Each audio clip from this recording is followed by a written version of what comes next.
I spoke to Chief Japan Economist from RBS Securities Junko Nishioka a few weeks ago on DukascopyTV, ahead of the Bank of Japan's most recent bout of policy easing and extensions to the maturity of Japanese government bonds it buys.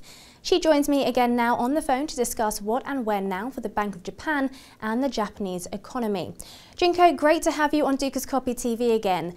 Now, there's talk of a possible rate cut by the Bank of Japan at next week's policy meeting. Do you think this will be the case? I don't think that there should be additional action by the BoJ at the next policy meeting next week. Actually, the BoJ has already took several action since February this year, and also the economic indicators we see recently is very encouraging result for the BoJ.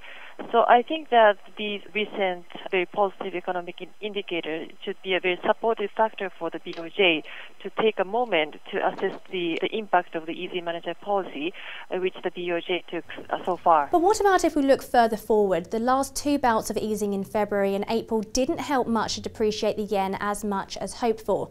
So do you think the Bank of Japan will carry out any additional monetary easing measures by the end of the year? Well, it depends on the external condition. I mean, if the dollar-yen market declines further or the stock prices decline further, I think that may prompt the BoJ to take further action. The Bank of Japan missed its target for Japanese government bond buying this week for the first time since it actually introduced an asset buying scheme back in 2010.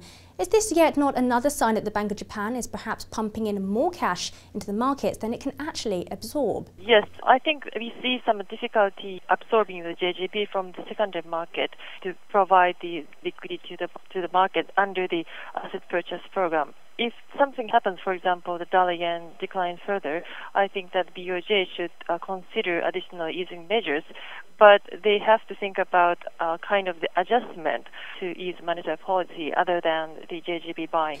Now, at the same time, many market players think it's only a matter of time before the 10-year Japanese government bond yields near historical lows. Do you see this happening? Yes, I do think so.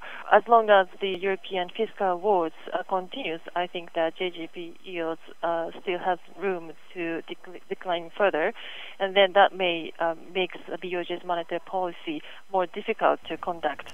How low do you think 10-year government bonds can go in that case? Given that Japanese economy's potential growth rate is around 0.5% and the inflation rate is close to 0%, I think that there is some possibility that JGB yield to close to 0.6 or 7% at this moment. But given that economy is likely to going back to the positive growth throughout this year, I think that interest rate is likely to increase throughout this year, very mildly. Now, if we move on to talk more about performance expectations for the Japanese economy this year, analysts forecast the pace of expansion will halve by year-end as the boost from earthquake reconstruction begins to fade. Junko, surely the pace of a slowdown later this year will also depend on how the European debt crisis will affect the yen and, of course, its exports. Actually, I don't think that there should be a considerable negative feedback from the European financial crisis, because export share of Japanese exporters to European countries is just 10%. So I think that there should be no considerable negative impact via export activities.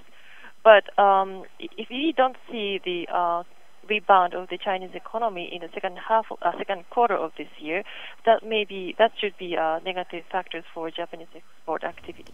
Junko, thank you very much. A pleasure as always speaking to you.